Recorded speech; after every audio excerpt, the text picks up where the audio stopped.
VIT triple E 2025 की आपकी exam यहाँ पे 21 अप्रैल से जो है स्टार्ट हो रही है। तो अगर हम आज के दिन से यहाँ पे बात करें तो हमारे पास जो है एग्जैक्ट यहाँ पे 30 डेज बचे हुए।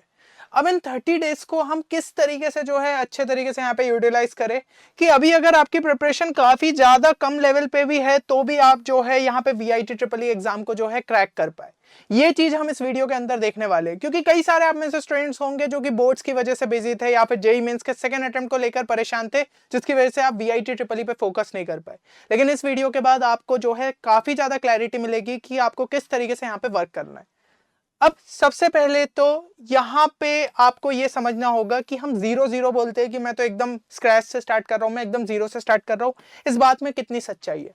तो यहाँ पे आप में से ज्यादातर स्टूडेंट्स इन दोनों किसी ना किसी कैटेगरी में तो लाई कर रहे होंगे। अगर आप जो है यहाँ पे पहली कैटेगरी देखें तो आपने जो है जेईई मेंस का फर्स्ट अटेम्प्ट दिया होगा, है ना। या तो फिर ऐसा हो सकता है कि मान लो आपने जेईई मेंस नहीं दिया है तो कहीं ना कहीं आप क्लास 12 के बोर्ड्स में तो अपियर हुए ही होंगे, क्योंकि अगर आप ड्रॉपर हो तो आप जेईई मेंस छोड़ोगे नहीं, ठीक है, भला ही आपने बोर्ड्स नहीं दिया हो। और अगर आप क्लास 12 में थे तो जेईई मेंस भला ही छोड़ दिया हो लेकिन बोर्ड्स दिया होगा। तो अगर इन दोनों में से किसी भी ऑप्शन को आपने यहाँ पे दिया है तो आप जीरो पे हो कैसे सकते, क्योंकि यहाँ पे आपने जो है इन एग्जाम्स के लिए प्रिपरेशन करी, सिलेबस को पढ़ा, तो अब जो वो सिलेबस पढ़ा है वो आपको यहाँ पे VIT ट्रिपल ई में भी हेल्प कर सकता है। क्योंकि लेवल ऑफ डिफिकल्टी को आप समझो ना, यहाँ पे जो है मैं अगर आपका बोर्ड्स रखूं, यहाँ पे आपका जो है जेईई मेंस रखूं, तो बीच में आपकी जो है दूसरी कॉम्पिटेटिव एग्जाम्स यहाँ पे आ जाती है। जैसे कि अगर VIT ट्रिपल ई की बात करूं तो बोर्ड से जो है लेवल ऊपर है, लेकिन जेईई मेंस के मुकाबले काफी नीचे हमें देखने को मिलती है। इवन बिटसेट से कंपेयर करें तो VIT ट्रिपल ई जो है हमें यहाँ पे ईजियर साइड पे देखने को मिलती है। तो अब जो हमारे पास ये बचा हुआ 1 महीना है, अगर हमने फोकस कर लिया तो हम जो है इस एग्जाम के अंदर एक अच्छा स्कोर निकाल सकते हैं, क्योंकि इस एग्जाम के अंदर आपकी नेगेटिव मार्किंग नहीं होती है, साथ ही साथ जो है आपको सिलेबस कम देखने को मिलता है जेईई मेंस के मुकाबले। तो बहुत सारे पॉजिटिव फैक्टर्स है। और अगर आप जो है यहाँ पे इस एग्जाम को एक अच्छे तरीके से प्रिपेयर करो, सही रिसोर्सेज के थ्रू प्रिपेयर करो, तो एग्जाम क्रैक करना काफी ईजी है। और इसी के लिए हमने यहाँ पे आपके लिए VIT triple E 2025 crash course batch 3 को लॉन्च किया है। तो आपने इसे अभी तक अगर चेक नहीं किया तो जरूर से चेक करिएगा, क्योंकि इसके अंदर हर एक वो रिसोर्स है जो कि आपको VIT ट्रिपल ई क्रैक करने में हेल्प कर सकता है। जैसे कि सबसे पहले इसके अंदर वीडियो लेक्चर्स मिल जाते हैं, जिसमें PCM के आपके यूनिट वाइज लेक्चर्स है जो कि आपको सिलेबस में यहाँ पे दिए हुए, एक्सक्लूसिव शॉर्ट ट्रिक्स भी कवर अप हुई है, ताकि आपकी स्पीड ज्यादा से ज्यादा यहाँ पे बूस्ट हो। क्योंकि ये कॉम्पिटेटिव एग्जाम है तो यहाँ पे हमें सही आंसर से मतलब है, वो भी कम से कम टाइम के अंदर। तो यहाँ पे आपको ट्रिक्स जो है वो भी सिखाई गई है। उसके अलावा एप्टीट्यूड और इंग्लिश सेक्शन भी आपका कवर अप है, क्योंकि ये सेक्शन आपको डिफरेंट देखने को मिलता है जेईई मेंस से, अगर हम जो है VIT ट्रिपल ई को यहाँ पे कंपेयर करें। बाकी एक्सक्लूसिव क्वेश्चन बैंक है सभी सब्जेक्ट्स के लिए, जहां पे काफी रेलिवेंट क्वेश्चंस को यहाँ पे रखा गया है, जहां पे काफी ज्यादा रेलिवेंट क्वेश्चंस को यहाँ पे रखा गया है। उसके अलावा आपको शॉर्ट नोट्स PCM के देखने को मिल जाते हैं, एंड यहाँ पे 10 रेलिवेंट मॉक टेस्ट भी आपके। And the special thing is कि mode of teaching has been kept English, तो there is no language barrier for the non Hindi speaking students. तो ये भी एक आपके लिए पॉजिटिव पॉइंट हो जाता है। बाकी कोर्स रिलेटेड कोई भी क्वेरी है तो you can call at the given number, है ना। हमारी टीम आपसे कनेक्ट होकर आपके सभी डाउट्स को यहाँ पे क्लियर करेगी। अब सबसे पहले तो भाई सिलेबस की जैसे कि मैं बात कर रहा था, यहाँ पे 24 यूनिट दिए आपके ब्रोशर में, आप खोल के देखिएगा, है ना। 24 यूनिट दिए, और अगर उनको चैप्टर्स में हम जो है यहाँ पे सेग्रीगेट करें तो 65 चैप्टर्स आपको जो है यहाँ पे VIT ट्रिपल ई के लिए करना है। और टाइम हमारे पास 30 डेज है, तो इन 30 डेज में हम कैसे इन चैप्टर्स को डिवाइड कर सकते हैं वो चीज हम यहाँ पे समझते हैं। सबसे पहले यहाँ पे जो है कई सारे चैप्टर्स तो आपको जो है जेईई मेंस के अंदर देखने को मिले होंगे, है ना। और उसके अलावा कुछ एक्सक्लूडेड पोर्शन भी आपको देखने को मिलेगा जो कि जेईई मेंस से हटा दिया गया है, लेकिन VIT ट्रिपल ई में पूछा जाएगा। तो आपका सबसे पहला फोकस क्या होना चाहिए? सबसे पहला फोकस आपका ये होना चाहिए कि हम क्लास 12 के सिलेबस को अच्छे तरीके से करें, ये आपका फोकस रहना चाहिए। अब मैं ऐसा क्यों बोल रहा हूं, क्योंकि अभी रिसेंटली आपने जो है बोर्ड एग्जाम्स यहाँ पे दी, दिमाग में चीजें फ्रेश है। अगर आपने उन्हीं कंटेंट को और अच्छे से यहाँ पे देख लिया तो आपका जो है टाइम भी सेव होगा, और वही चैप्टर्स आपके स्ट्रेंथन हो गए ना, तो आपको VIT ट्रिपल ई में काफी ज्यादा हेल्प कर सकते हैं। क्योंकि क्लास 12 का पोर्शन काफी ज्यादा हमें देखने को मिलता है VIT ट्रिपल ई के अंदर, सिलेबस वाइज भी और मार्क्स वाइज भी। अब इसके अंदर आपके ये सभी चैप्टर्स मैंने जो है हाईलाइट कर दिए, कौन कौन से क्लास 12 के चैप्टर्स है जो कि आपके VIT ट्रिपल ई में आपको देखने को मिलेंगे। वो आपके फिजिक्स के हो गए, ये आपके केमिस्ट्री के हो गए, और इसके अलावा ये सभी चैप्टर्स आपके मैथ्स के हो जाएंगे, है ना। तो टोटल हम जो है कह सकते हैं 34 चैप्टर्स है, और आपको टारगेट क्या करना है कि 12 दिन के अंदर जो है इन सभी चैप्टर्स को हम कंप्लीट कर ले। आप टारगेट यही लेते हुए चलिए कि कम से कम 2 से 3 चैप्टर जो है आपको पर डे करना है, मतलब 3 चैप्टर्स आपको ऑन एन एवरेज करना है। फिजिक्स केमिस्ट्री मैथ्स सबका एक एक उठा सकते, तो इस तरीके से आपका काम यहाँ पे आसान हो जाएगा। अब यहाँ पे जो है एक चीज मैं आपको बता दूं, देखो एनसीईआरटी तो आप ऑलरेडी बोर्ड्स के लिए पढ़ ही चुके होंगे सभी सब्जेक्ट्स की, क्योंकि भाई बोर्ड एग्जाम में एनसीईआरटी बहुत ज्यादा इंपॉर्टेंट रहती है। मैथ्स के लिए हो सकता है आरडी शर्मा आपने करी हो, तो वो भी आपके लिए इक्वली यूजफुल है। अब बस आपको हर चैप्टर के लिए एक गो थ्रू देना है कि हाँ ठीक है, जो चीजें पढ़ी थी फटाफट उनको जो है उठा के देखा, और उसमें जितने इंपॉर्टेंट फॉर्मुलेस कॉन्सेप्ट है उसको एक सेपरेट शीट पे लिखते जाओ। इसको अपन जो है शॉर्ट नोट्स कहेंगे, है ना, क्योंकि लास्ट टाइम रिवीजन के लिए बहुत ज्यादा यूजफुल रहते हैं। जैसे कि अभी मैंने बताया कोर्स में भी हम प्रोवाइड कर रहे हैं, क्योंकि हो सकता है कुछ स्टूडेंट्स ने नहीं बनाया तो कोर्स में उनको डायरेक्टली शॉर्ट नोट्स दे दे रहे और वो लास्ट टाइम पे जो है रिवीजन के लिए बहुत ज्यादा यूजफुल रहते हैं। इसके अलावा जो है एनसीईआरटी एग्जाम्पलर एमसीक्यूज आपको सभी चैप्टर्स के लिए सॉल्व करना है, क्योंकि इससे आपको लेवल समझ में आ जाएगा कि आप जो है कॉम्पिटेटिव एग्जाम के लेवल तक पहुंच पा रहे या फिर नहीं पहुंच पा रहे।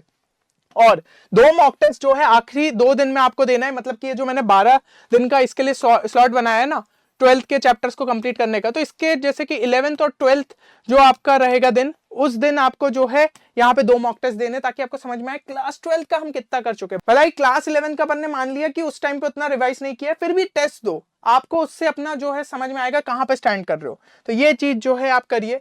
अब चलते हैं हम सेकंड फेज पे। सेकंड फेज में हमें क्या करना है, अब क्लास 11 के जेईई मेंस वाले चैप्टर्स करने, जो कि जेईई मेंस में अभी जो है आपको देखने को मिले थे, है ना। तो कई स्टूडेंट्स जिन्होंने जेईई मेंस दिया है उन्होंने कहीं ना कहीं इस चैप्टर्स को जो है थोड़ा सा यहाँ पे देखा होगा। अब आपको यही टेस्ट करना है कि इनमें से कितना आता है, ठीक है। और इसके अंदर टोटल आपके 27 चैप्टर है। टारगेट ये लेते हुए चलना है 10 दिन के अंदर करे, वही 3 चैप्टर पर डे का अपन को टारगेट लेते हुए चलना पड़ेगा, है ना। उसी हिसाब से जो है अपन इनको कंप्लीट कर पाएंगे। अब इसको 2 सेक्शन में डिवाइड कर लेना, क्योंकि हर एक चैप्टर को इतने कम टाइम के अंदर कंप्लीट करना थोड़ा सा यहाँ पे मुश्किल रहेगा। तो जितने भी वीक चैप्टर है उनके लिए ही एनसीईआरटी को और अच्छे से देखिए, या फिर क्विक वन शॉट आप रेफर कर सकते हो ताकि चीजें फटाफट रिवाइज हो जाए। और जो स्ट्रॉन्ग चैप्टर्स है उनके लिए तो सीधा एनसीईआरटी से फटाफट गो थ्रू किया, जितने इंपॉर्टेंट फॉर्मुलेस कॉन्सेप्ट है उनको सेपरेट शीट पे लिखा, वही आपके शॉर्ट नोट्स बनते जाएंगे। फिर एनसीईआरटी के जो है एग्जाम्पलर एमसीक्यूज दिए, और इसमें आखिरी 3 दिन में आपको 3 मॉक टेस्ट देने। तो अभी तक टोटल मतलब इस फेज खत्म होने तक 5 मॉक टेस्ट आप दे चुके होंगे। अब चलते हैं नेक्स्ट फेज पे। नेक्स्ट फेज में आपको क्या रहेगा, एक्सक्लूडेड पोर्शन, जो कि हमें जेईई मेंस के अंदर भी देखने को नहीं मिला बट वीआईटी ट्रिपल ई में पूछा जाएगा, है ना। बोर्ड एग्जाम्स में भी नहीं आपका पूछा गया, तो ये आपने बिल्कुल ही नया है। तो इसके लिए 3 दिन जो है डेडिकेट कर देना। इसमें ये चैप्टर्स ऐसे हैं जो कि भाई पूरे कंप्लीट आपको पढ़ने पड़ेंगे। एस ब्लॉक हो गया, सॉलिड स्टेट हो गया, surface chemistry, environmental chemistry, polymers, mathematical reasoning और लीनियर प्रोग्रामिंग प्रॉब्लम। वैसे ये क्लास 12 के बोर्ड के लिए पढ़ा होगा तो इसको हटा देना, है ना, वहां पे कॉमन हो गया ये आपका जो है चैप्टर। फिर स्पेसिफिक टॉपिक्स की बात करूं, न्यूक्लियर फिजिक्स के अंदर रेडियो एक्टिविटी आपका जेईई मेंस से हटा दिया गया है, तो शायद नहीं पढ़ा हो बट हो सकता है बोर्ड्स के लिए आपने देखा हो। सेमीकंडक्टर में ट्रांजिस्टर जो है आपका हट गया था, करंट इलेक्ट्रिसिटी में पोटेंशियोमीटर हट गया है, वेक्टर में ट्रिपल प्रोडक्ट, फिर आपका 3D में प्लेन्स, एप्लीकेशन ऑफ डेरिवेटिव में टेंजेंट नॉर्मल, इवन कोनिक्स में टेंजेंट और नॉर्मल। तो ये सब ऐसे पोर्शन है जो कि जेईई मेंस से हट गए बट आपके जो है वीआईटी ट्रिपल ई में पूछे जाएंगे, तो इनको भी जो है अलग से यहाँ पे कर लीजिएगा। 3 दिन का आप टारगेट यहाँ पे लेते हुए चले।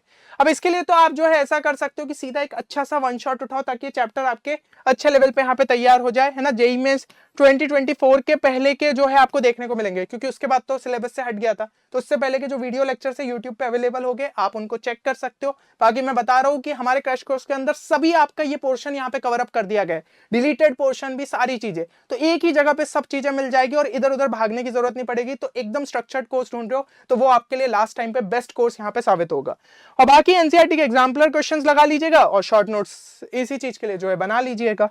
तो इस तरीके से आप जो है तैयार हो जाओगे। अब बचेंगे 5 दिन, क्योंकि अपने यहाँ पे जो है 12 दिन हो गए, 3 दिन हो गए और उसके अलावा जो है हमारे यहाँ पे 10 दिन, तो टोटल 25 डेज अपन खत्म कर चुके।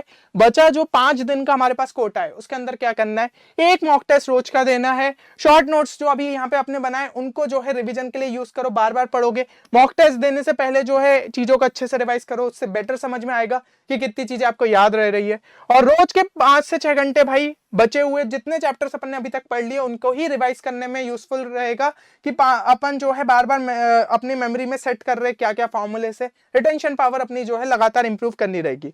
और डेली का बस ये टारगेट जरूर रखिएगा, पूरे ही 1 महीने के लिए बोल रहा हूँ, कि 45 मिनट जो है हम डेली प्रॉब्लम्स थोड़ा सा प्रैक्टिस कर रहे हैं एप्टीट्यूड और इंग्लिश की, क्योंकि एक ऐसा सेक्शन है जो कि सिर्फ प्रैक्टिस से यहाँ पे अचीव किया जा सकता है, इसके अंदर एक अच्छा स्कोर। तो प्रैक्टिस जो है आपको लगातार करते हुए जानी है।